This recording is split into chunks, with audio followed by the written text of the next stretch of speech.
She canceled the blind date after a threatening call from her ex. Then her tire went flat in a dark parking lot, and her little son started crying. A stranger stopped to help, calm, powerful, dangerous. What she didn't know, the man fixing her tire was the one person her ex's enemies feared most. And he'd just decided she was his to protect. Adrian Moretti checked his Rolex for the third time in 5 minutes. 8:47 p.m. His sister Sophia had sworn this woman was different. A kindergarten teacher, sweet, genuine, nothing like the social climbers who usually threw themselves at the Moretti name. The restaurant hummed with quiet luxury around him. Crystal chandeliers, white tablecloths, servers who moved like shadows. Adrian loosened his tie, feeling ridiculous. He didn't do blind dates. He didn't do dates. But Sophia had that way of wearing him down, and after their mother's passing last year, he'd found himself saying yes to things he normally wouldn't. His phone buzzed. I'm sorry. I can't come. Adrian stared at the message. No explanation. No excuse. Just 7 words and radio silence. He signaled for his coat, jaw tight. The maitre d' appeared instantly, sensing dismissal the way prey senses a predator. Adrian tipped him anyway. Not the woman's fault his evening had imploded, and pushed through the brass doors into the October cold. The parking lot stretched before him, mostly empty now. His Mercedes sat under a streetlight like a Black Panther at rest. He was fishing for his keys when he heard it. Crying. Not the delicate sniffling of someone who'd had too much wine. Real crying, the broken, gasping kind that came from somewhere deep and desperate. Adrian's instincts kicked in. He turned toward the sound. In the corner of the lot, near the grocery store that shared the strip mall, a woman knelt beside a silver Honda Civic. The rear tire sagged flat against the asphalt. A little boy, maybe 5 years old, clutched her leg, his face buried in her jeans. The woman's shoulders shook. Her phone lay on the ground beside her, screen shattered into a spider web of cracks. Adrian's first thought was to keep walking. Not his problem. Not his world. But something stopped him. Maybe it was the way the kid was trying so hard not to cry, his small fists white-knuckled in his mother's jacket. Maybe it was the complete absence of anyone else in the lot willing to help. Or maybe, and this bothered him more than he'd admit, it was the nagging thought that this was her. The blind date. Need help. His voice came out rougher than intended. The woman's head snapped up. Mascara tracked down her cheeks in dark rivers. Brown eyes, wide and terrified, met his. She scrambled to her feet, pulling the boy behind her in one protective motion. I've fine. We're fine, her voice trembled, contradicting every word. Adrian raised his hand slowly, the way you might approach a spooked animal. Your tire's flat. It's late. Let me at least call you a tow truck. No. Thank you. But no, she bent to grab her destroyed phone, and that's when Adrian saw it. A piece of paper, crumpled and dirty, half-tucked under the car's floor mat. The corner that showed bore a symbol he knew too well, a phoenix rising from flames, rendered in red ink. The Phoenix Cartel's calling card. Ice flooded Adrian's veins. Ma'am. He kept his voice level, unthreatening. Are you Mia? Her face went white. How do you? Sophia Moretti is my sister. The blind date. He watched recognition flicker across her features, followed immediately by fresh tears. Oh God. I'm so sorry. I didn't mean to. I wanted to come, I did, but then he called, and she pressed her hand to her mouth, cutting herself off. The boy tugged her jacket. Mga, ingskared. I know, baby. I know. She smoothed his dark hair with shaking fingers. Adrian's mind raced. A woman connected to him, even tangentially, marked by the Phoenix Cartel. This wasn't random. This was a message, or worse, a move. Mia, he kept his tone firm but gentle. I need you to tell me what happened. Right now. She shook her head violently. You should go. Forget you saw us. It's safer. That note under your car. I saw the symbol. You've been threatened by the Phoenix cartel, haven't you? Her sharp inhale was answer enough. Adrian pulled out his own phone and dialed. Marco. Parking lot behind Emilio's restaurant. Now. Bring the jack. What are you doing? Mia's voice pitched higher. Fixing your tire. Then we're going to talk. He ended the call and crouched down to examine the flat. Clean puncture, deliberately placed. Someone had wanted her stranded here, vulnerable. I can't involve you in this, Mia whispered. You don't understand. Try me. She looked at her son, then back at Adrian. Something in his eyes must have convinced her, because her shoulders sagged in defeat. My ex-husband. Luis Ortega. He called 2 hours ago. Said he needed money, $50,000 by tomorrow night, or... Her voice broke. Or he'd take Leo. He said men were watching me. That if I talked to anyone, if I went anywhere with anyone, they'd know. Adrian's blood turned to ice, then fire. Luis Ortega. Works for the Phoenix cartel? How did you? Lucky guess. He stood, scanning the parking lot with new eyes. Empty, but that didn't mean they weren't being watched. The blind date. That's why you canceled. He knew about it. He knew I had plans tonight. He said if I showed up, if I was seen with anyone, especially, she stopped. Especially what? He said especially not anyone from those Italian families. Mia's voice dropped to barely a whisper. What does that mean? Who are you people? Before Adrian could answer, a black SUV pulled into the lot. Marco emerged, took one look at the scene, and understood immediately. He popped the trunk without a word. Adrian turned back to Mia. I'm going to fix your tire. Then you're going to drive yourself and your son somewhere safe. A friend's house, a hotel, anywhere but home. Tomorrow, we'll figure out the rest.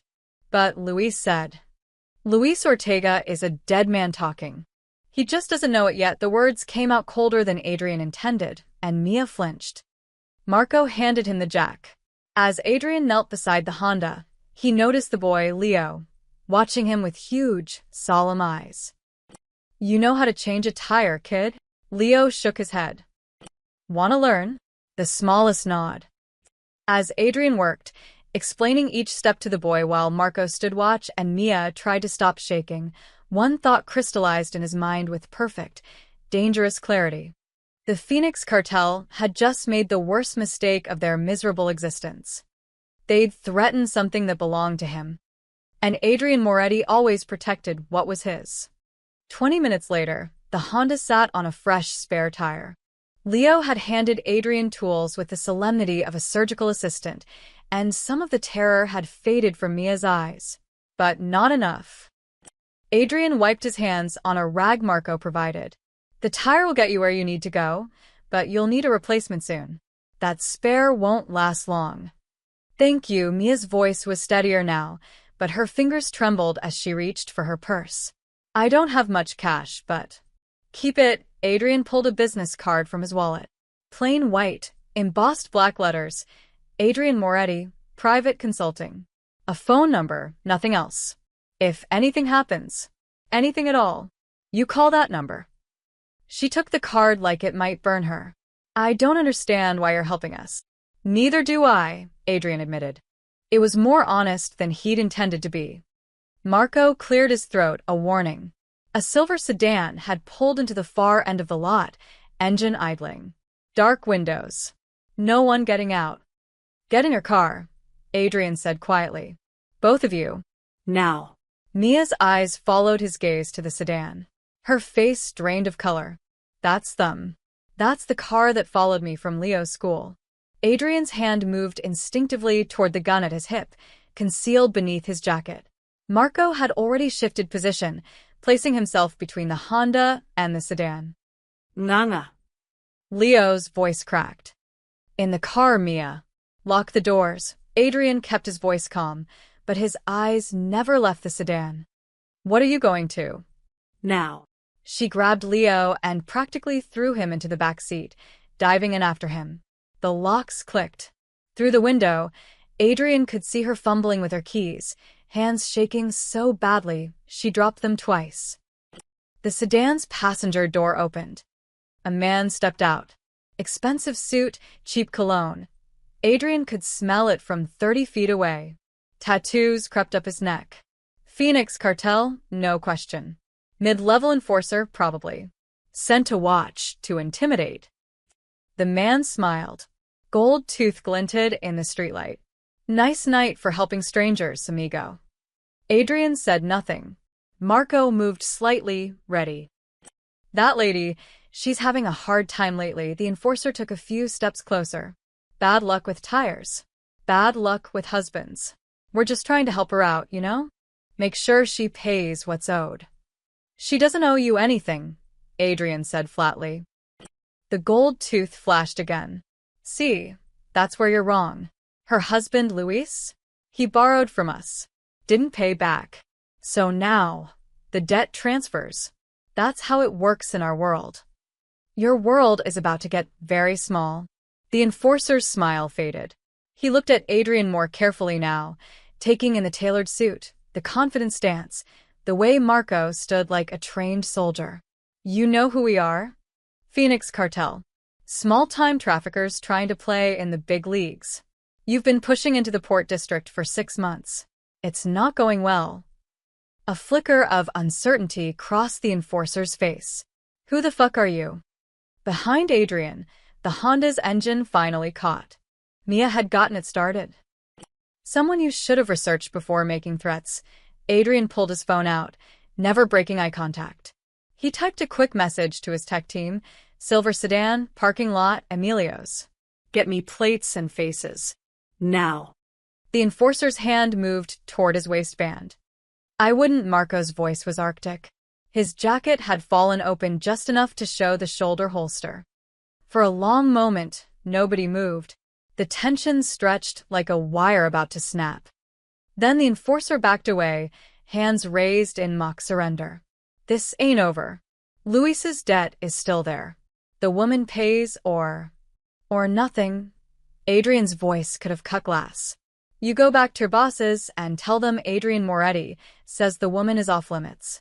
Tell them if anyone touches her or her son, I'll burn their entire operation to the ground. Are we clear? The name landed like a bomb. Adrian watched recognition, then fear, flood the enforcer's face. Everyone in the criminal underworld knew the Moretti name. One of the oldest Italian crime families in the city, with roots going back 3 generations. The enforcer stumbled back to the sedan. Doors slammed. Tires squealed as they peeled out of the lot. Marco exhaló slowly. Well, that's done it. They know now.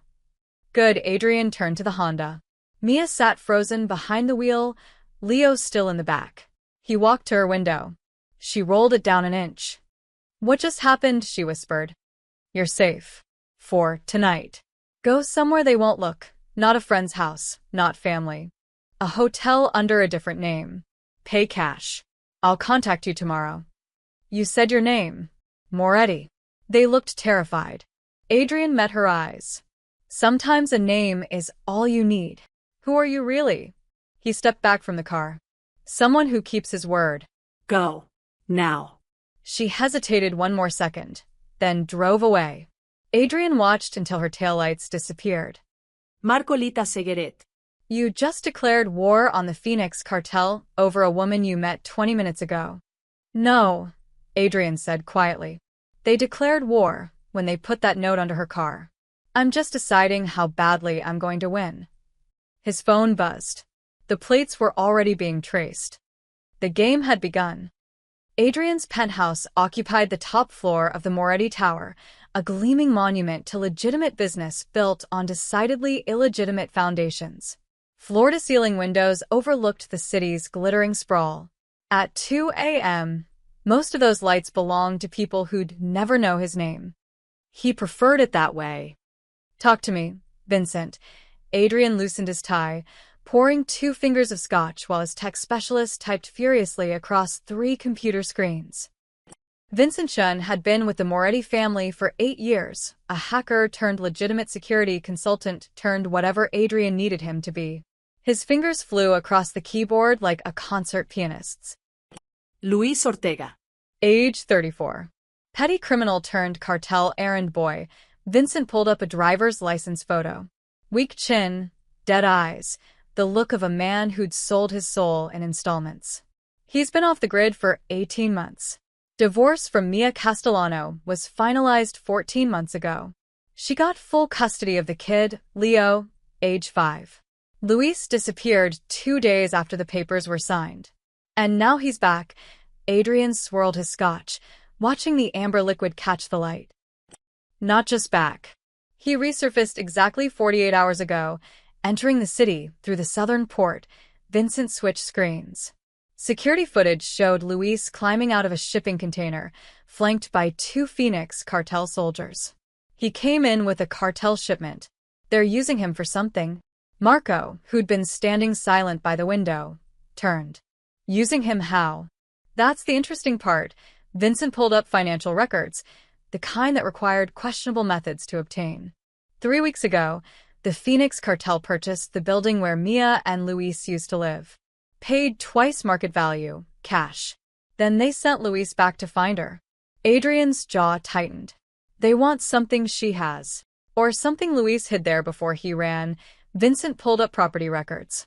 The apartment's been empty since the divorce. Mia moved to a smaller place across town, probably couldn't afford the old rent. But the Phoenix cartel's been sitting on that building, waiting. Waiting for what? Marco asked. Adrian set down his glass. For Luis to bring them Mia. She's the only one with legal right to enter that apartment. Whatever they're looking for, they need her to get it. Vincent nodded. Gets better. Or worse, depending on perspective. The Phoenix cartel's been hemorrhaging money for 6 months. They lost 3 major shipments to the feds. Someone's been feeding information to the DEA. They're desperate, sloppy. This port expansion they're attempting? It's a Hail Mary. They need new revenue streams, or they collapse. Who's running their operation here? Adrian asked. Carlos Vega. Vicious, ambitious, and stupid. Bad combination. Vincent pulled up surveillance photos. A heavy-set man with prison tattoos and cruel eyes. He's trying to prove himself to the cartel leadership in Mexico. Word is, if this port takeover succeeds, he moves up. If it fails, he disappears. Permanently. Marco cracked his knuckles. So, he's desperate. Desperate men are dangerous. Especially to innocent women and children. Adrian's voice went cold. He pulled out his phone, dialing a number from memory. Moretti. The voice on the other end was gravelly, half asleep. Tony Greco, one of Adrian's most trusted soldiers. I need eyes on someone. Round-the-clock surveillance, but invisible. She can't know she's being watched, and neither can the Phoenix cartel. Who's the target? Her name's Mia Castellano. I'm sending you her details now. She has a 5-year-old son. They're at a hotel tonight. Vincent will get you the location. Starting tomorrow, wherever she goes, you go. If anyone from the Phoenix cartel gets within 50 feet of her, I want to know immediately. Protective detail or reconnaissance? Both. And Tony? If it comes down to it, you protect her and the kid. Everything else is secondary. A pause. Understood. Adrian ended the call and looked at Vincent. I want everything on Luis Ortega. Bank accounts, phone records, known associates. And get me blueprints for that old apartment building. If something's hidden there, I want to know where. On it, Vincent's fingers were already moving. Marco approached, lowering his voice. Adrian, you understand what you're doing here? The Phoenix cartel finds out we're protecting her. This goes from a territorial dispute to all-out war. They already made it war when they threatened her. Adrian walked to the window, staring out at the city. Somewhere out there, Mia was probably lying awake in a cheap hotel room, terrified, while her son slept fitfully beside her. A woman he'd met for 20 minutes. A woman who was supposed to be a blind date, nothing more. She's not part of this world, Marco. She teaches kindergarten. She drives a beat-up Honda. She doesn't deserve to be a pawn in cartel politics. Nobody deserves it, Marco said quietly. But that doesn't usually stop you from walking away when it's not family business. Adrian turned from the window. The Phoenix cartel is pushing into our territory. They've been a problem for months. This isn't about her. It's about sending a message. Marco raised an eyebrow but said nothing. They both knew Adrian was lying. Vincent's phone buzzed. "Boss, I've got something." Luis's phone records just came through. He made 17 calls in the past 48 hours. 16 to Phoenix cartel numbers he looked up, face grim. The 17th was to Leo's elementary school, asking about enrollment and pickup procedures. The scotch glass shattered in Adrian's hand. "Get me everything," Adrian said, his voice deadly calm as blood dripped from his palm. "Every cartel location, every soldier, every shipment." The Phoenix cartel just signed their death warrant. Mia dropped Leo at Sunshine Elementary at 8:15 a.m., 15 minutes early. She'd barely slept, jumping at every sound in the hotel room, checking the locks obsessively. Leo had asked why they weren't going home. She'd told him they were having an adventure. The lie tasted like ash. "Mama, you're squishing me," Leo squirmed in her embrace. "Sorry, baby." She kissed his forehead, breathing in his little boy's smell, apple shampoo and sleep. "You have a good day, okay? And remember, if anyone you don't know tries to talk to you, I tell Mrs. Patterson right away. You told me a million times." Just making sure, she forced a smile, watching him run toward the playground where his best friend waited. The normalcy of it, kids laughing, backpacks bouncing, the morning bell, felt like a cruel joke. Her phone buzzed. Unknown number. Her heart seized. "This is Adrian. Tony Greco will be nearby today. You won't see him, but he's there. You're safe. Delete this message." Mia stared at the text. Part of her wanted to feel violated. Who is this man to assign bodyguards without asking? But a larger part felt overwhelming relief. She deleted the message and drove to work. Rosie's Diner sat on the corner of 5th and Maple, a chrome and vinyl relic from the 1950s that somehow still served the best coffee in the district. Mia had worked there for 3 years, ever since the divorce left her scrambling for rent money. The regulars knew her name. The owner, Rosie Martinez, let her bring Leo on school holidays. It was the closest thing to family she had left. "You look like hell," Rosie said when Mia walked in, tying her apron with shaking fingers. "Didn't sleep great. Luis again?" Mia's hands froze. "What?" "Honey, I've known you long enough to read your tells. Every time that bastard crawls back into your life, you get that look. Like a deer watching headlights." Rosie squeezed her shoulder. "You want me to call my cousin? He's a cop." No. No cops. "I'm handling it." Rosie didn't look convinced, but the morning rush was starting. Truckers, nurses coming off night shift, construction workers, the diner filled with the usual symphony of clinking plates and shouted orders. Mia fell into the rhythm. Coffee, eggs, smile. Coffee, pancakes, smile. The routine was almost meditative.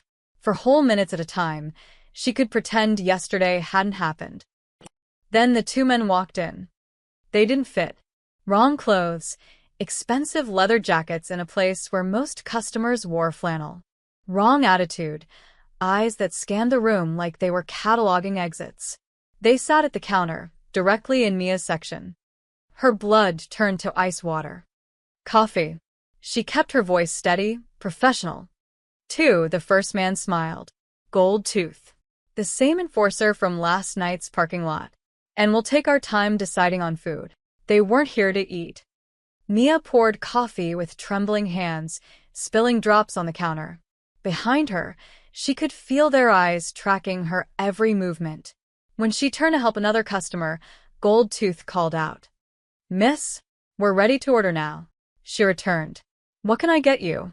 "Information." He leaned forward, voice low enough that nearby customers couldn't hear. "Your ex-husband says you have something that belongs to our employer. Documents from your old apartment. We're willing to pay for their return." "I don't know what you're talking about." "Sure you do." The second man, younger, with a neck tattoo of a phoenix, tapped his fork against his plate. "Luis hid them there before he left. You're the only one with keys now. Simple trade. Documents for your son's safety." The diner spun. Mia gripped the counter to stay upright. "Don't you dare." "We're not threatening.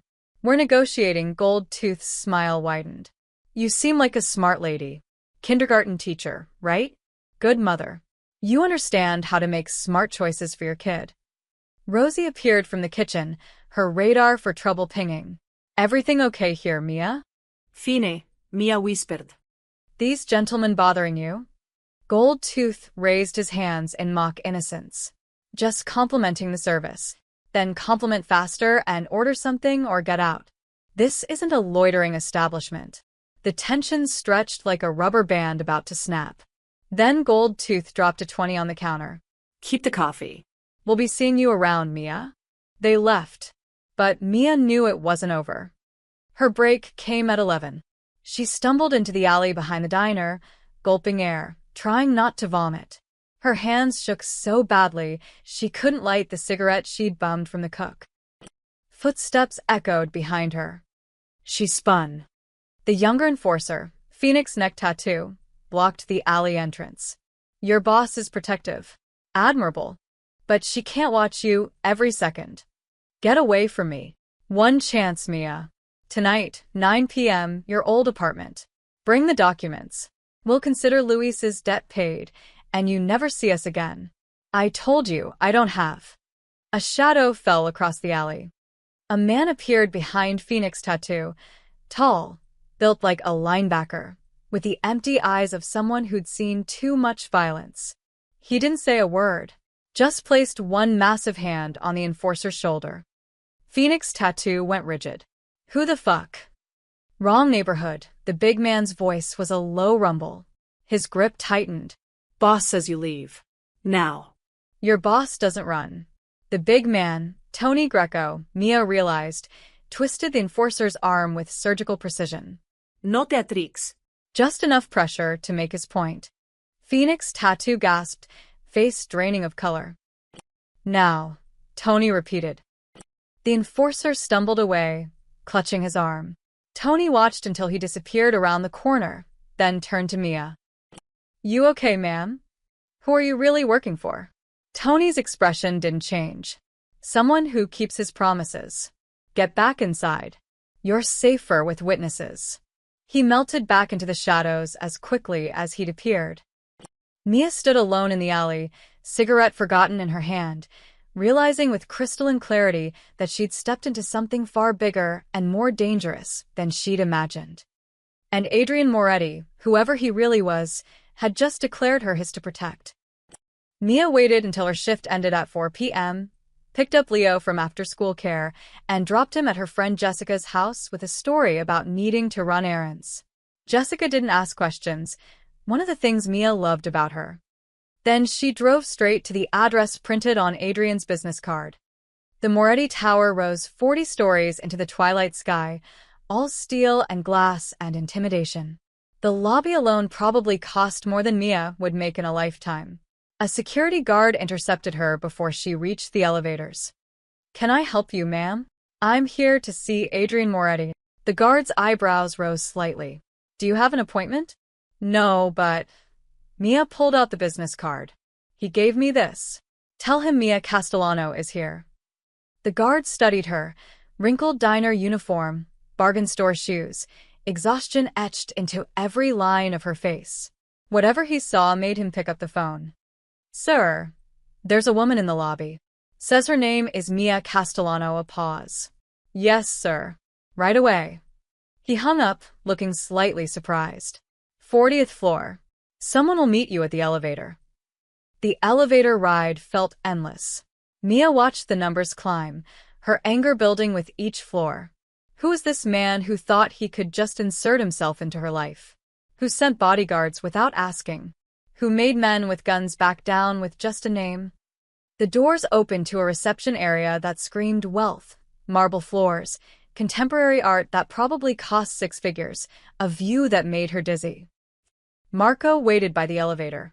Ms. Castellano. This way, please. I know you, Mia said. You were there last night. In the parking lot. Yes, ma'am. Are you going to tell me what's really going on? That's above my pay grade. Marco led her down a hallway to a set of double doors. He knocked once, then opened them.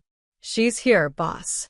Adrian stood by the window, backlit by the setting sun. He'd removed his jacket, rolled up his sleeves. Even in the dim light, Mia could see the bandage wrapped around his right hand. "Thank you, Marco." Closed the door. They were alone. "You've had an eventful day," Adrian said without turning around. "Your man told you." Mia's voice came out sharper than intended. "The one who's been following me. Tony. He's not following you. He's protecting you. There's a difference. You don't get to make that choice for me." The words burst out. "I don't know you. We met for 20 minutes in a parking lot, and suddenly there are men watching me, following me to work, threatening people in alleys." "Those weren't my men threatening you." Adrian turned, and the intensity in his eyes stopped her mid-sentence. "Those were Phoenix cartel soldiers. The same ones who punctured your tire, who called your ex-husband, who've been planning to use you and your son as leverage. Tony prevented one of them from doing God knows what to you in that alley." Mia S. Anger faltered. How do you know all this?" "Because it's my business to know." Adrian moved to his desk, pressing a button. A screen descended from the ceiling, displaying surveillance photos. Luis climbing out of a shipping container. The two men from the diner.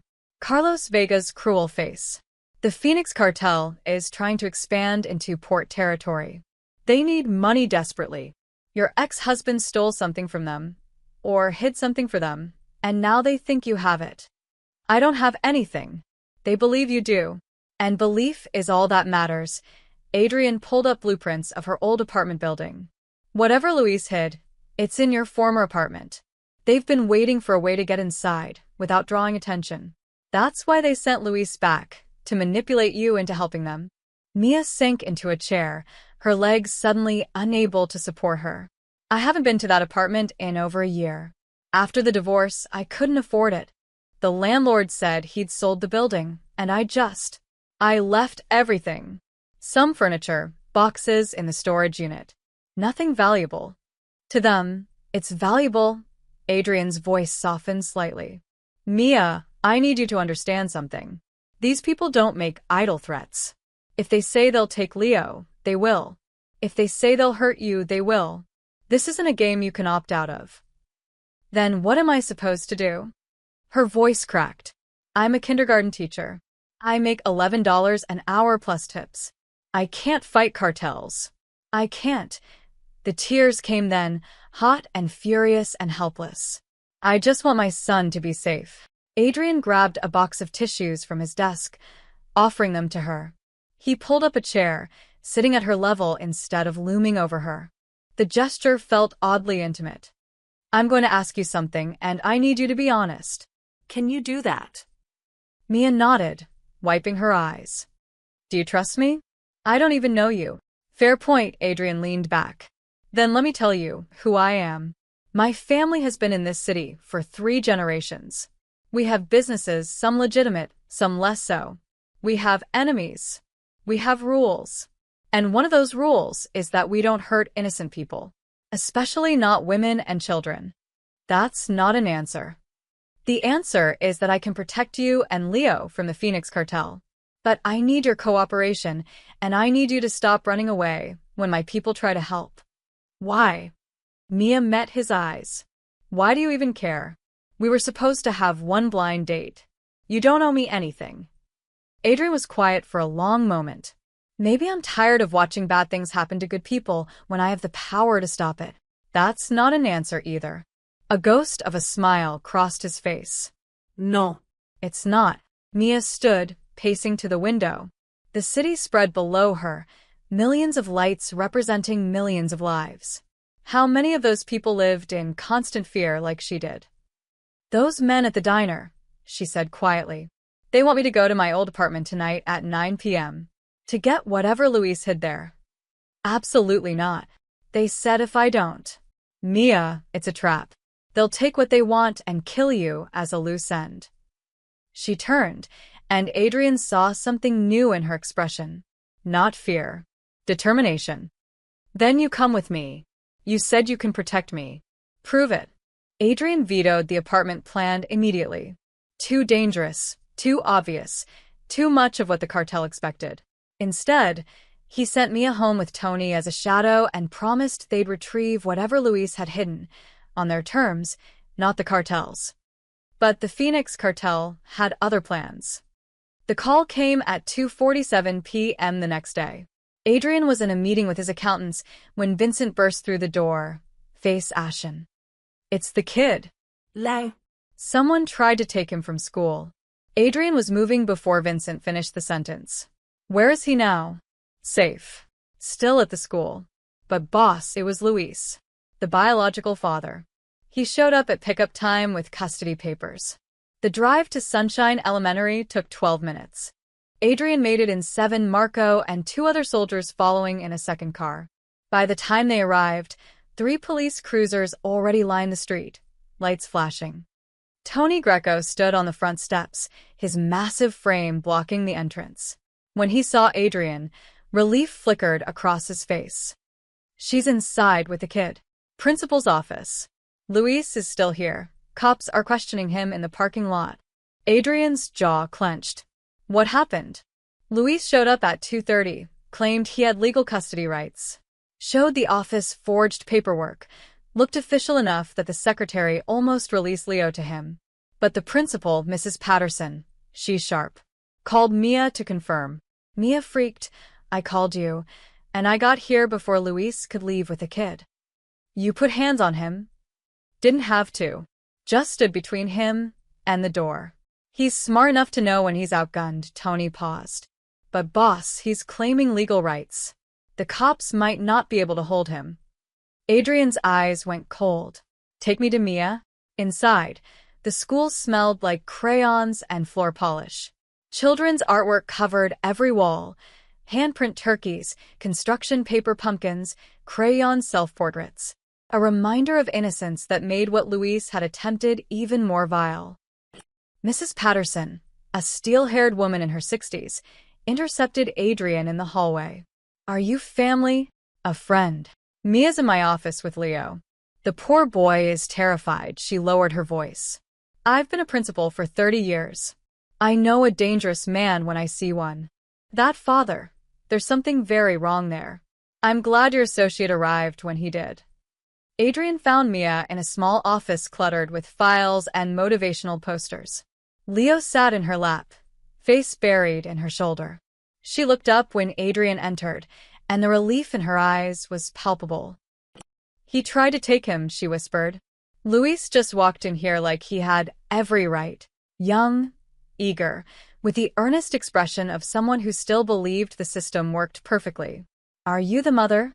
Mia nodded, not trusting her voice.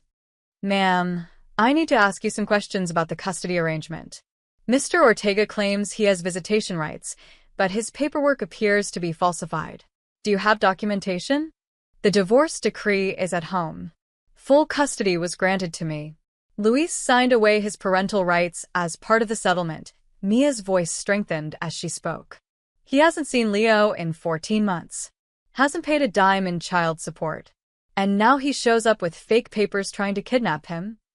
We'll need to verify everything, but based on what the principal told us, we're detaining Mr. Ortega for attempted custodial interference and forgery." The officer's radio crackled. He stepped into the hallway to respond. Adrian moved to the window. In the parking lot, Luis was being led to a police cruiser. But just before they put him in the car, he looked directly at the principal's office. His eyes locked with Adrian's. And Luis smiled. Not the desperate smile of a caught man. The knowing smile of someone who'd accomplished exactly what he'd set out to do. Adrian's blood ran cold. His phone buzzed. A text from an unknown number. "Nice try, Moretti." But the boy was never the real target. "Check your ports." Marco. Adrian barked into his phone. "Get to the warehouse district. Now." Full team. The school was a diversion. He turned to Mia. "I need you to listen very carefully. Tony is going to take you and Leo to a safe house. Not a hotel, not a friend's place, a secure location that only my people know about. You're going to stay there until I say otherwise." "What's happening?" Luis getting arrested was part of their plan. They wanted us focused here while they moved on their real target. Adrian was already heading for the door. They're hitting our operations at the port. This was a message. They're telling us they can get to what matters to us while we're distracted. But Leo, Tony will keep him safe. I promise you. Adrian paused at the door. And Mia? They just made this personal. That was their second mistake. What was their first? Thinking I'd let any of you get hurt. Same unknown. Adrian arrived just after dawn, having spent the night coordinating damage control at the port and planning his next moves. He found Mia on the back deck, wrapped in a borrowed sweater, watching the sun paint the water gold. Leo's still asleep, she said without turning around. Tony's man, Dominic, made him pancakes last night. He ate 4-inch. Kids are resilient. Are they? Mia finally looked at him, and Adrian saw she hadn't slept. Because my son asked me last night why the bad men want to hurt us. He's 5 years old, Adrian. He should be worried about homework and whether he'll get the red Power Ranger for Christmas. Not This.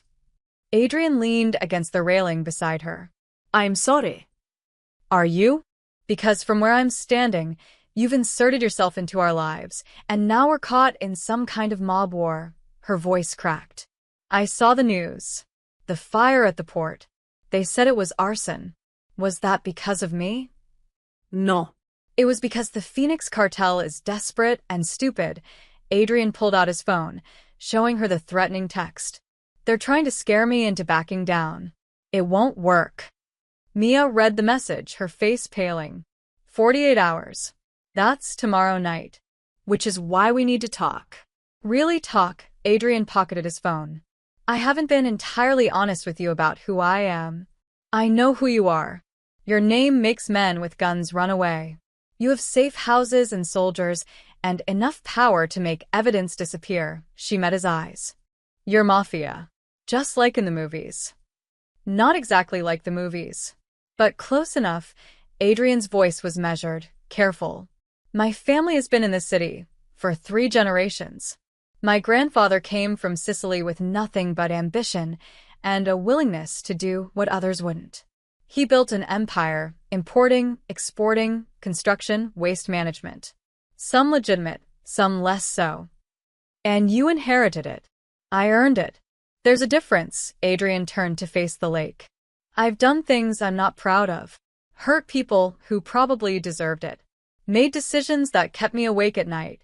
But I've also kept hundreds of people employed, kept neighborhoods safe, and maintained order in a world that thrives on chaos. That's quite a rationalization. It's not a rationalization. It's the truth. His voice hardened slightly. The Phoenix cartel, they're not like us. They traffic people, sell drugs to kids, and leave bodies in alleys as warnings. We have rules. They have chaos. Mia was quiet for a long moment. Why did Luis really come back? That's the question, isn't it? Adrian pulled out his phone again, showing her photos Vincent had compiled. 3 weeks ago, the Phoenix cartel bought your old apartment building. They've been hemorrhaging money. Lost shipments, federal investigations, turf wars. They're desperate for cash and leverage. He swiped to the next image, a grainy photo of Luis entering the building with a briefcase 14 months ago, 2 days before he disappeared. Luis was working as a money courier for the cartel. Small-time stuff. But according to our intelligence, he got greedy. Skimmed money, made copies of documents he shouldn't have seen. When the cartel found out, he ran. Fast. What kind of documents? Shipping manifests. Payment ledgers. Photos of cartel leadership meeting with corrupt officials and international partners. The kind of evidence that could dismantle their entire operation if it fell into the right hands. Adrian looked at her seriously. Or make someone very rich if sold to the right buyer.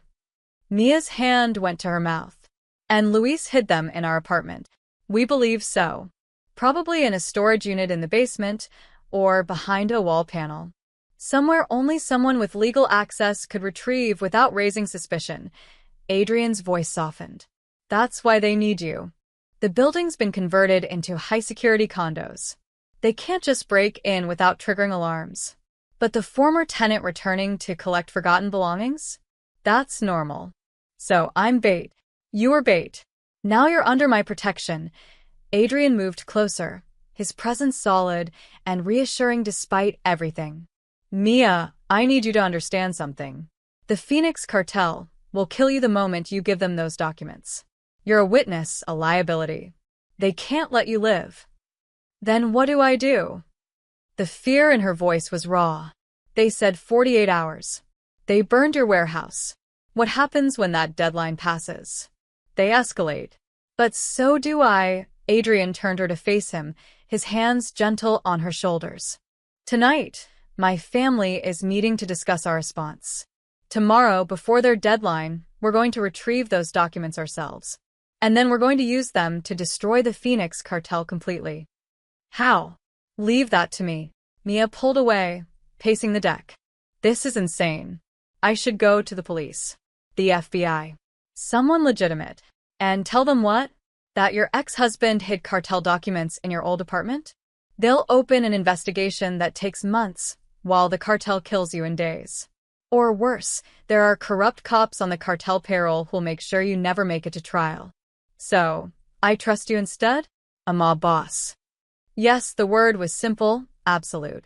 Because I'm the only one who can keep you and Leo alive. The sliding door opened. Leo emerged in borrowed pajamas, rubbing his eyes. Nana.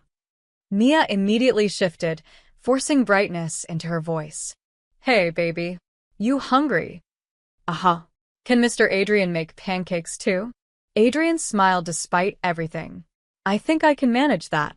As they headed inside, Mia caught Adrian's arm. After this is over, after the documents, after the cartel, do we just go back to normal? Pretend none of this happened. Adrian looked at Leo, already chattering excitedly about the lake and asking if there were fish. Then back at Mia. I don't know, he admitted. But I promise you'll be alive to figure it out. It wasn't the reassurance she wanted. But somehow it was enough. The council meeting lasted 3 hours. 16 men, captains, soldiers, advisors, gathered in the secure conference room beneath Moretti Tower. Adrian laid out the situation with clinical precision. The Phoenix cartel's expansion, the threat to Mia and Leo, the documents Luis had hidden. When he finished, his underboss, Salvatore Russo, spoke first. You're risking a war over a woman you barely know. The war started when they burned our warehouse, Adrian replied coolly. The woman is secondary. Is she? Sal's eyebrow raised. Because from where I sit, you've committed resources, manpower, and family reputation to protecting a civilian. That's not secondary, Adrian. That's personal. The room went silent. Adrian's father had taught him never to show weakness in front of the family. Personal feelings were vulnerabilities enemies could exploit. The Phoenix cartel is pushing into our territory, Adrian said, his voice like steel. They're trafficking through our ports, intimidating our contacts, and burning our property. Whether or not Mia Castellano exists, this ends the same way, with the cartel destroyed. She just happens to be the key to doing it quickly and completely. Sal nodded slowly. Then let's get those documents. At 4 a.m., Adrian's team assembled at a warehouse 3 blocks from the old apartment building. Marco had 8 men, all experienced, all loyal. Vincent provided real-time surveillance feeds from hacked security cameras. Tony stayed at the safe house with Mia and Leo. The building sat in a gentrified neighborhood that had been rough when Mia lived there, but was now all artisan coffee shops and yoga studios. The new owners had installed high-end security, electronic locks, and doormen. 2 guards in the lobby. Vincent's voice crackled through Adrian's earpiece. Rotating patrol every 30 minutes. Cameras on every floor, but I've got a loop ready. You'll have a 15-minute window. Apartment 3C, Storage Unit B, 12 in the basement. Both registered under Mia's name from the old lease. Landlord never updated the records. Adrian turned to Marco. Standard entry. Quiet, quick, invisible. We're not here to send a message. We're here to get what we came for and disappear. They moved at 4:17 a.m., when human attention was at its lowest. Marco's lockpick had the service entrance open in 40 seconds. They bypassed the lobby entirely, taking the service stairs to the 3rd floor. Apartment 3C had new locks, new paint, new everything. According to Vincent, it was owned by a corporate lawyer who traveled frequently. Currently empty. "We're in," Adrian whispered as Marco worked the lock. The apartment was sterile, expensive furniture, no personality, the kind of place that appeared in design magazines. Adrian tried to imagine Mia living here, back when she was married, back when she still believed Luis might change. "Boss," Marco stood by a bedroom closet. "There's a wall panel here that's been replaced. Recently." Adrian examined it. The paint didn't quite match, and the screws were newer than the surrounding ones. He pulled out a utility knife, carefully prying the panel free. Behind it, carved into the wall, a hollow space containing a weatherproof document bag. "Got it." Adrian pulled the bag free. Inside, a USB drive, photographs, and a ledger written in Spanish and English. Even in the dim light, he could see names he recognized: city officials, shipping company executives, and Phoenix cartel leadership. "Let's check the storage unit," Marco said. The basement was older, untouched by renovation. Storage units lined the walls, secured with cheap padlocks. B12 opened easily. Inside, cardboard boxes labeled in Mia's handwriting. Christmas decorations, old dishes, books. And in the back corner, a locked metal case. Marco cut the lock. Inside the case, money. Stacks of hundreds, bound with cartel markings. Adrian counted quickly, roughly $200,000. Luis's insurance policy, probably. Or his escape fund. "We taking this?" Marco asked. "All of it. Mia can decide what to do with it later." They were back in the stairwell when Vincent's voice exploded in their ears. "Company." 2 vehicles just pulled up outside. "Phoenix cartel." 6 men, armed. Adrian's jaw clenched. "They're watching the building." How? Marco hissed. "Nobody knew we were coming except." "Doesn't matter now." "Routes. Front and back exits covered. Service entrance has 3 men posted. You're boxed in." Vincent's typing was frantic. "Wait, rooftop access. There's a fire escape on the north side that connects to the adjacent building. I can guide you." They moved fast, climbing 6 floors to the roof. Behind them, Adrian could hear voices in the stairwell. The cartel had entered the building. The fire escape was rusted, questionable. Marco went first, testing each step. The adjacent building was 4 feet away, close enough to cross, far enough to be dangerous in the dark. "Go," Adrian ordered. His men crossed one by one. He went last, the document bag secured inside his jacket.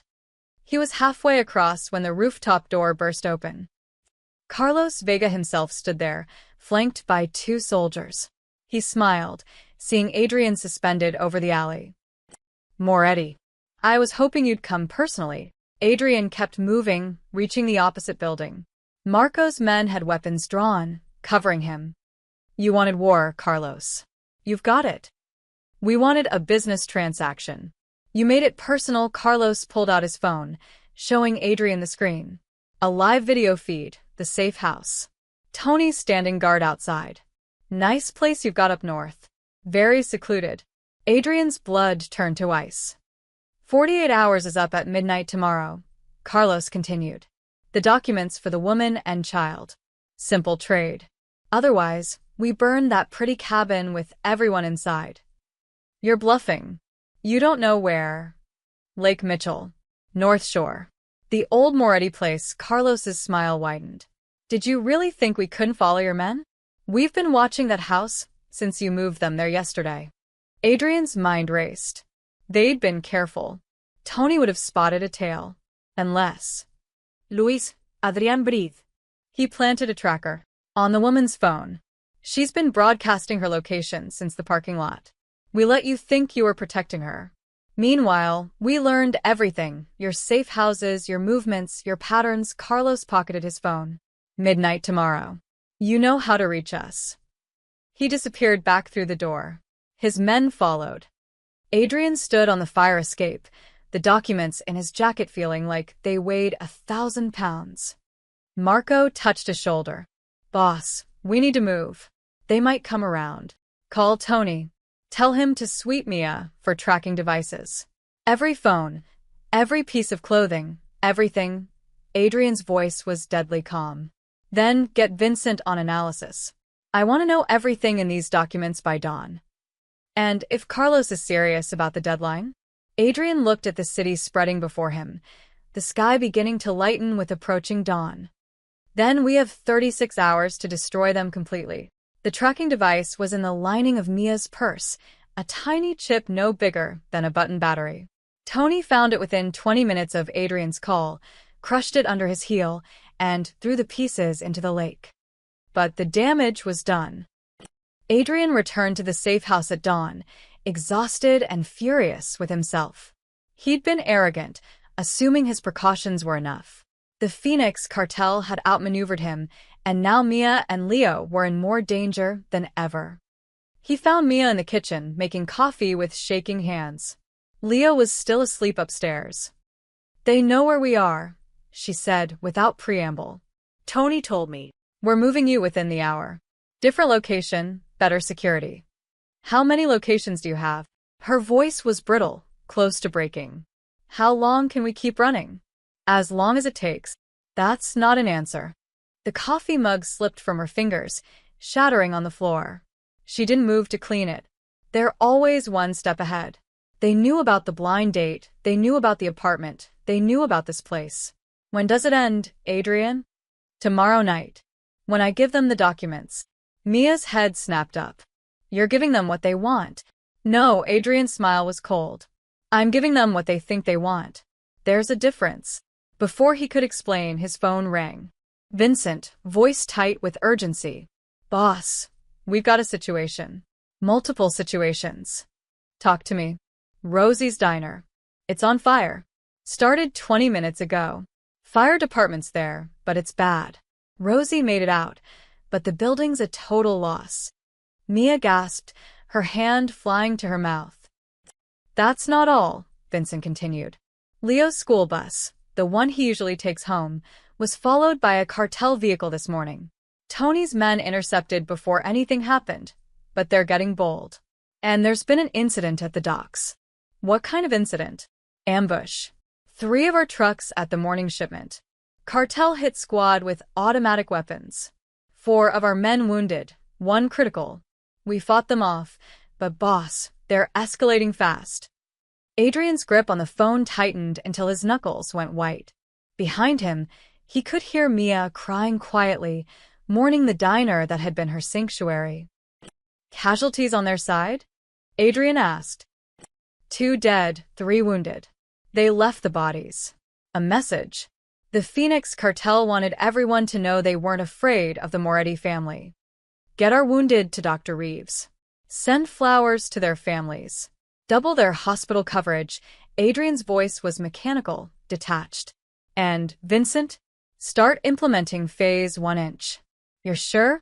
Once we start, there's no going back. They crossed the line when they burned Rosie's diner. They're not soldiers, they're terrorists. Treat them accordingly. Adrian ended the call. Mia stared at him, tears streaming down her face. Rosie, she whispered. She's safe. The building isn't. This is my fault. She gave me a job when no one else would. She let me bring Leo on snow days. Mia's voice broke completely. Everyone I touch gets hurt. Adrian crossed to her, careful to avoid the broken ceramic. The Phoenix cartel did this. Not you.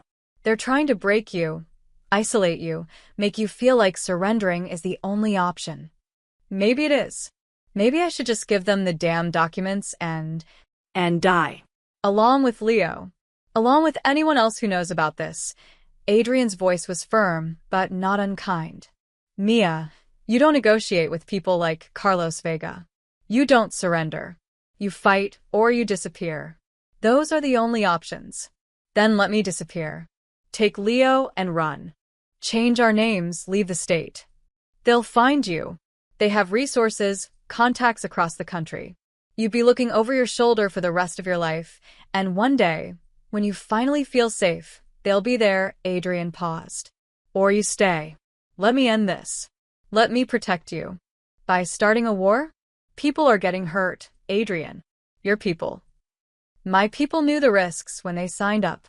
This is what we do. His phone buzzed again. Another update, another crisis.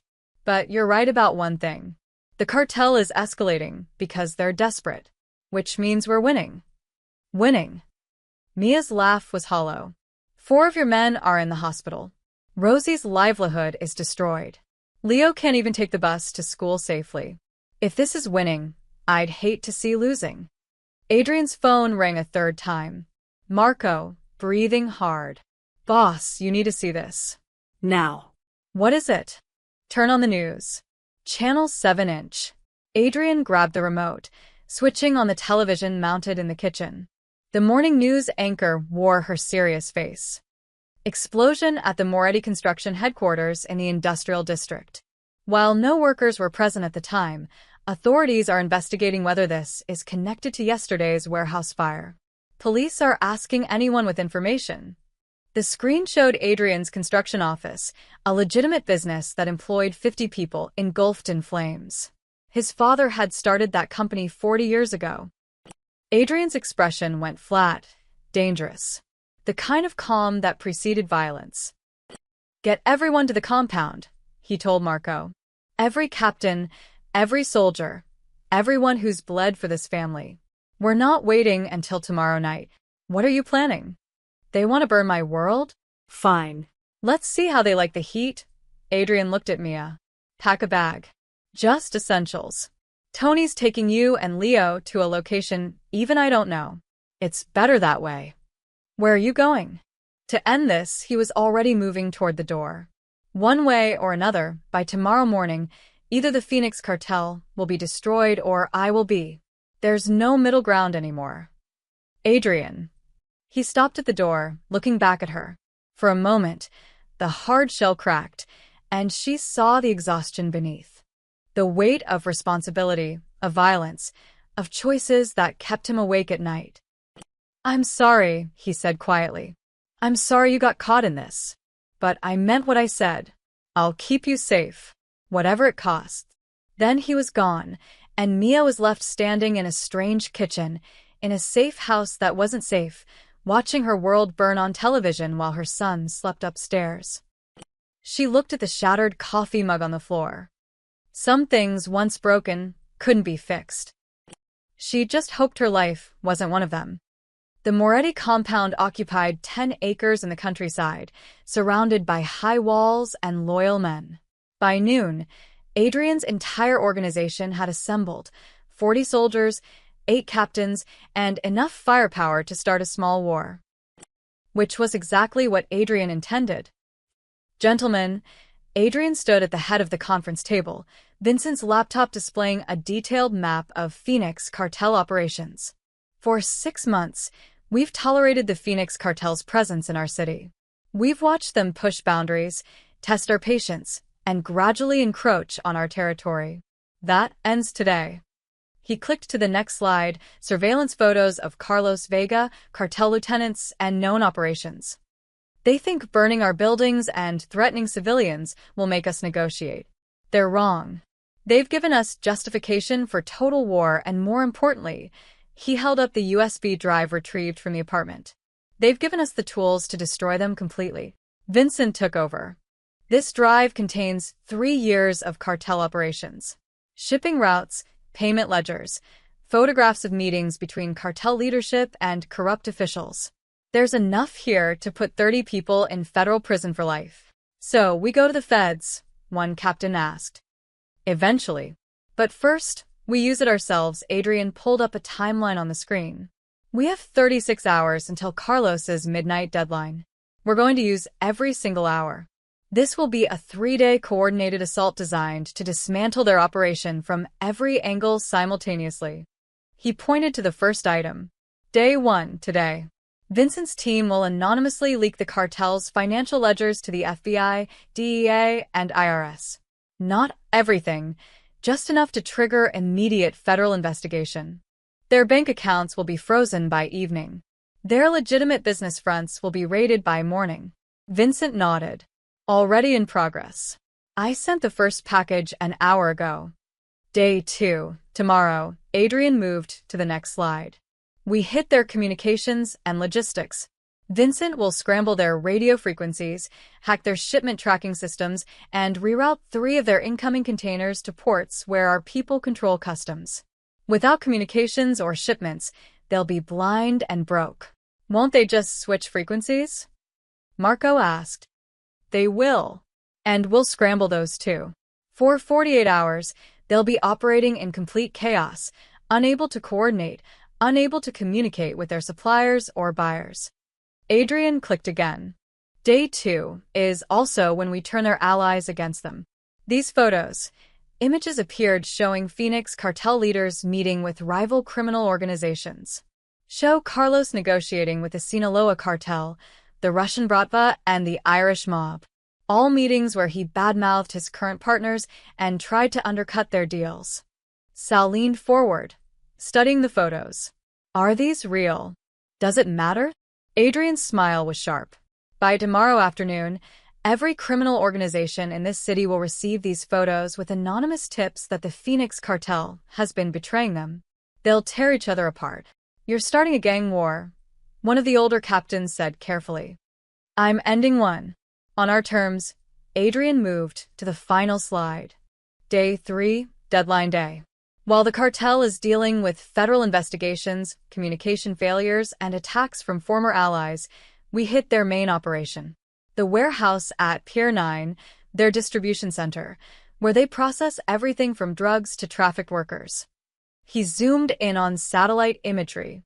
Marco will lead a team of 20. The objective is simple. Free any trafficking victims, seize their product and money, and capture Carlos Vega alive. We're not killing unless necessary. We're not destroying property unless it serves a purpose. This is surgical, strategic, and most importantly, invisible. How do we stay invisible? Marco asked. Because by the time we hit the warehouse, the police will already be on their way. Adrian's expression was cold satisfaction. I'm arranging an anonymous tip about a major trafficking operation, complete with GPS coordinates, photographs, and testimony from victims we've already extracted through intermediaries. The cops will arrive just as we're leaving, finding everything they need to arrest everyone present. The room was silent, absorbing the plan's scope. What about the deadline? Sal asked. Carlos wants the documents by midnight tomorrow. When we don't show, he'll assume we're refusing. Let him assume. Adrian pocketed the USB drive. By midnight tomorrow, Carlos Vega won't have the resources, communications, or freedom to act on his threats. He'll be too busy trying to survive. And the woman? The kid? They'll be moved to a new location every 12 hours. Different teams, different routes, no patterns. Even I won't know where they are until this is over. Adrian looked around the table. Anyone who has a problem with this plan, speak now. Because once we start, there's no mercy, no hesitation, no backing down. No one spoke. Good, Adrian stood. Vincent, start day 1 protocols immediately. Marco, prep your team for the warehouse assault. I want every contingency planned. Sal, coordinate with our legal team. When this is over, I want lawyers ready to handle any blowback. The men dispersed, moving with purpose. Adrian remained at the table, staring at the map of cartel operations. Sophia appeared in the doorway, his sister, the one who'd arranged the blind date that started everything. She'd been watching from the back of the room. That's quite a plan, little brother. It'll work. I'm not doubting your strategy. I'm doubting your motivation. She moved closer, her voice soft. You've orchestrated gang wars, Adrian. You've taken down rival families. But I've never seen you do it with this much intensity. This is personal. They burned Rosie's diner. They hurt our men. They threatened. A woman you met 4 days ago, Sophia touched his arm. I see how you look when someone mentions her. Like she's already under your skin. Adrian pulled away. This isn't about feelings. It's about protecting our territory. Keep telling yourself that. Sophia headed for the door, then paused. For what it's worth. She seems like a good person. Someone who could balance out all your darkness. Don't let your pride destroy that before you even see where it could go. Alone again, Adrian pulled out his phone. A text from Tony, package secured. Location Delta 7. All quiet. He typed back, keep them safe, whatever it takes. Then he opened his computer and began day one. By evening, the first federal raids hit Phoenix cartel fronts across the city. By midnight, their accounts were frozen. By dawn tomorrow, the real war would begin. And Adrian Moretti always won his wars. Day 2 unfolded exactly as Adrian planned. By noon, the Phoenix cartel's communication network was in shambles. Their shipments were rerouted, their codes scrambled, their operations grinding to a halt. By evening, 3 separate criminal organizations had shown up at cartel's safe houses demanding explanations for the alleged betrayals. The city was eating itself alive, and Adrian watched from the compound with cold satisfaction. But it was day 3, deadline day, when everything came together. At 6 p.m., 12 hours before Carlos's midnight deadline, Marco's team moved into position around Pier 9. Adrian watched through drone feeds as his men surrounded the warehouse, a massive concrete structure that had once stored legitimate cargo but now held the Phoenix cartel's darkest secrets. Thermal imaging shows 42 people inside, Vincent reported. 20 are armed guards. The rest appear to be workers or Captives. There's a cluster in the southwest corner that hasn't moved in hours. Trafficking victims. Adrian's jaw clenched. Carlos, he asked. Second floor office. 3 bodyguards. Vincent zoomed in. He's on the phone. Looks agitated. He should be. His world is collapsing. Adrian checked his watch. Police will arrive in 90 minutes. That's our window. Marco, you're green to proceed. Copy that, boss. The assault was textbook. Marco's team breached 3 entry points simultaneously, fast, quiet, overwhelming. The cartel guards barely had time to reach for weapons before they were disarmed and restrained. Adrian watched it unfold through body cameras, his expression unreadable. This was what 3 generations of Moretti power looked like: precision, control, absolute dominance. Southwest corner secured. Marco's voice crackled. Jesus Christ, boss. There's 20 people down here. Women, kids. Locked in cages like animals. Get them out. Gently. They've been through enough. While Marco's team freed the captives, a smaller unit moved on the second floor. Adrian watched through their cameras as they cleared rooms, moving toward Carlos's office with military efficiency. The office door exploded inward.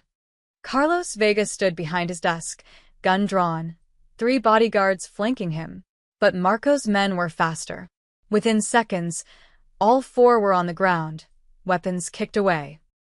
Adrian Moretti sends his regards, Marco said, hauling Carlos to his feet. You think this changes anything? Carlos spat blood, his face already swelling from the takedown. You attack us, you start a war with the entire cartel. They'll send more men, more soldiers. They'll send nobody. Adrian's voice came through Marco's earpiece, broadcast so Carlos could hear. Because in about an hour, this warehouse will be swarming with federal agents. They'll find the trafficked victims, the drugs, the money, and the very detailed records we've left for them. Records with your name on every page. Carlos's face went white. But before that happens, you're going to answer some questions. Marco dragged Carlos to a chair, zip-tying his hands. Starting with, where's Luis Ortega? I don't know what. Marco backhanded him. Not hard enough to cause real damage, but enough to show he meant business. Wrong answer. Try again. Carlos's defiance crumbled. Storage unit. Building C, Unit 47. We've been keeping him there since the school failed. Insurance policy. Adrian's voice came through cold and clear. Bring him up. 2 minutes later, Luis Ortega was dragged into the office, bruised, terrified, barely recognizable as the man from the parking lot. When he saw Carlos tied to a chair, he started crying. I did what you asked, Luis whimpered.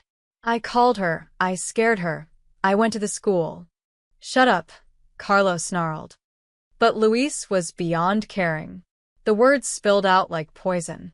It was supposed to be simple. Get Mia to the apartment, grab the documents, let them grab her and the kid. Use them as leverage against the Moretus. That was the plan. I said, shut up. Carlos lunged forward, chair and all, but Marco held him back. Adrian had heard enough. Marco, police ETA? 45 minutes. Get our men out. Leave Carlos and Luis exactly where they are. Leave the victims in the safe room. EMTs will find them first. And Marco? Make sure the documents we prepared are prominently displayed in Carlos's desk. The one showing the trafficking routes and political connections. All of it. Let the feds have an early Christmas. 20 minutes later, Marco's team evacuated with precision. They took nothing, left no evidence of their presence. To the police, it would look like an anonymous tip had paid off spectacularly. Adrian watched from the compound as emergency vehicles swarmed the pier. First responders, then police, then federal agents. He watched them find the victims, watched Carlos and Luis being let out in handcuffs, watched the dawn of the Phoenix cartel's complete destruction. His phone rang. Unknown number. Moretti, a voice thick with a Mexican accent. Someone high up in the cartel hierarchy. You've made a powerful enemy today. You made an enemy when you threatened an innocent woman and her child in my city. Adrian's voice was ice. Carlos Vega acted without approval, didn't he? He was desperate, sloppy, trying to prove himself. And now he's cost you everything. Silence on the other end. Here's what happens next, Adrian continued. Your operations in this city are finished. Your people leave, your shipments stop, your influence ends. In exchange, I don't send the rest of the documents to every federal agency in the country. The ones that implicate your leadership in Mexico, your international partners, your political connections. Walk away and you might survive. Push back and I bury you all. More silence. Then, this isn't over. Yes, Adrian said quietly. It is. He hung up. Vincent approached, looking exhausted but relieved. News is reporting it as the biggest trafficking bust in city history. 23 victims freed, 2 major cartel leaders arrested, enough evidence to prosecute 50 people. The FBI is calling it a major victory. Good. Let them take the credit. Adrian stood, bones aching from 3 days, without real sleep. What about our casualties? The men wounded at the docks are stable. Rosie's insurance will cover the diner rebuild. Plus, I've arranged an anonymous donation to speed things along. Vincent paused. Boss, we did it. The Phoenix cartel is done. Adrian looked out at the sunrise, painting the sky gold and red. Then it's time to bring them home. 3 days after the warehouse raid, Adrian stood in the parking lot where it all began. The restaurant next door, the one where he'd been stood up for a blind date, was doing brisk lunch business. The world kept turning, oblivious to how close it had come to chaos. His phone buzzed. Tony, they're here. A silver Honda Civic, new, not the beat-up one with a punctured tire, pulled into the lot. Mia emerged first, looking exhausted but alive. Then Leo, clutching a toy dinosaur, eyes wide and curious. Adrian's chest tightened in a way he didn't entirely understand. Hi, Mia said, stopping a few feet away. As if they were strangers meeting for the first time, not 2 people who'd survived a war together. Adrian Raplia. Leo tugged his mother's hand. Is that the pancake man? Despite everything, Adrian smiled. That's me. Mama said you're a hero, that you saved us from bad guys. Adrian met Mia's eyes. Your mama did most of the saving. She was very brave. I don't feel brave, Mia said quietly. I feel tired. And confused. And, she looked at Leo, choosing her words carefully. Grateful. For everything you did.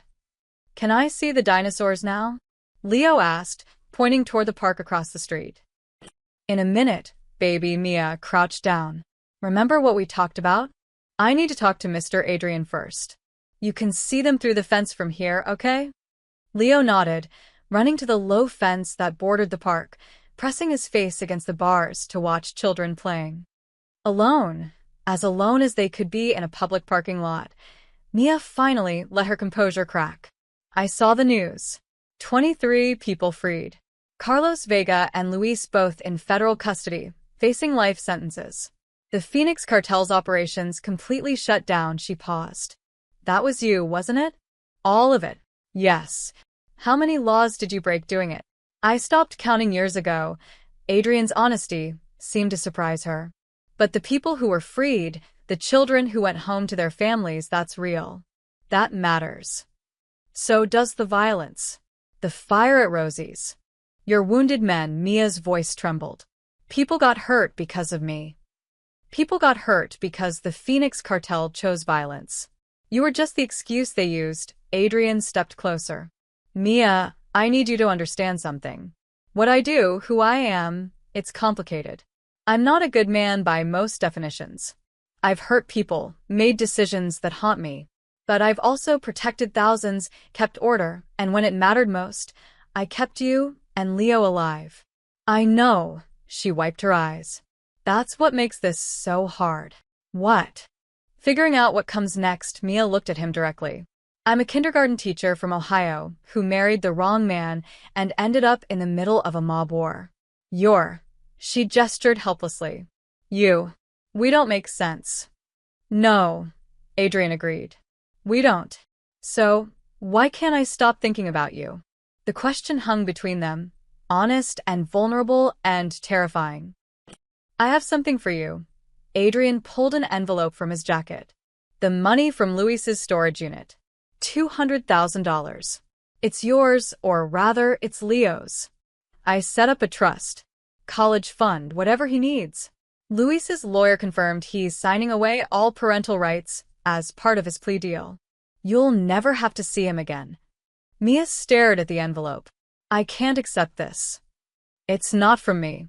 It's Luis's money. His debt to you and Leo. Adrian pressed it into her hands. There's also a new lease in there. A 2-bedroom apartment in a good neighborhood, near an excellent school. First year paid. After that, it's month to month, your choice whether to stay. Adrian. And Rosie's rebuilding the diner.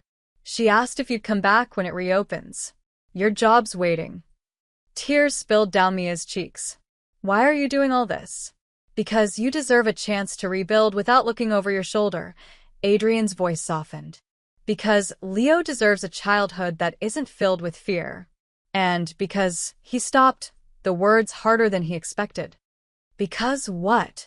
Because in 4 days, you reminded me why I started this life in the first place. Not for power or money. To protect people who can't protect themselves. He met her eyes. You made me remember who I wanted to be. Mia stepped closer. I'm scared. Of you, of this world, of what it means if I let you in. You should be scared. This life, my life, it's dangerous. There will always be another threat, another enemy, another crisis. Adrian's honesty was brutal. But I promise you this, if you choose to let me be part of your life, part of Leo's life, I will never let anyone hurt you again. Not cartels, not ex-husbands, not anyone. That's not a small promise. I don't make small promises. From the fence, Leo called out. Mama. Can we go to the park now? Please. Mia laughed through her tears.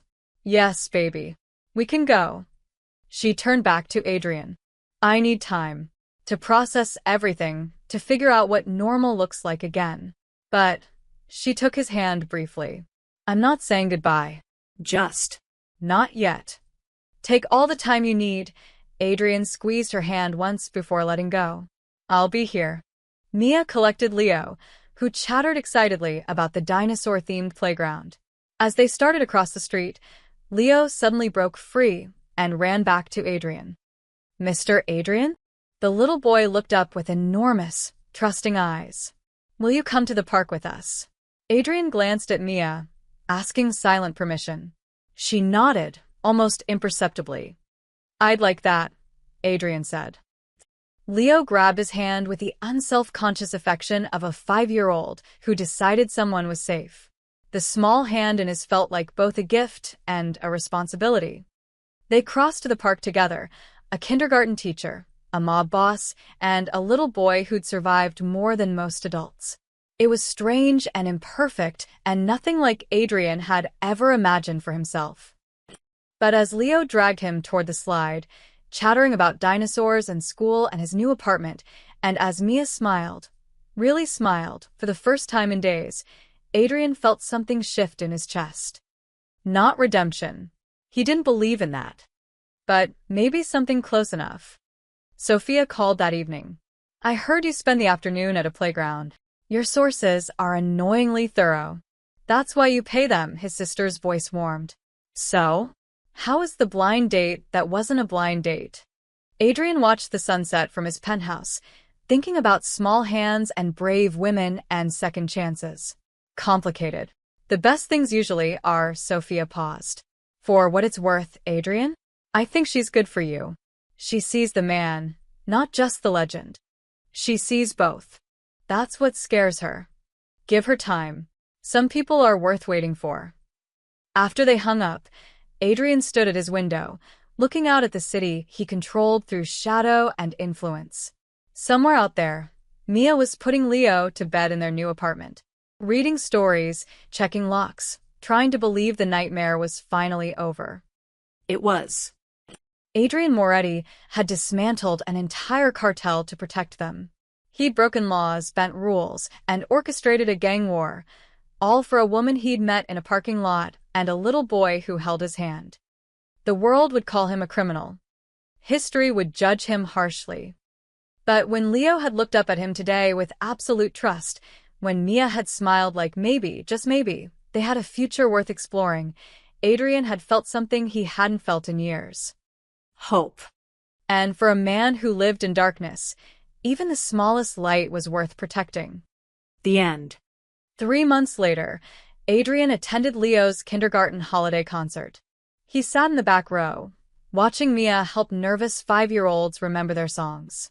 When Leo spotted him and waved enthusiastically from the stage, Adrian waved back and knew that some blind dates, even the ones that got canceled, led exactly where they were meant to.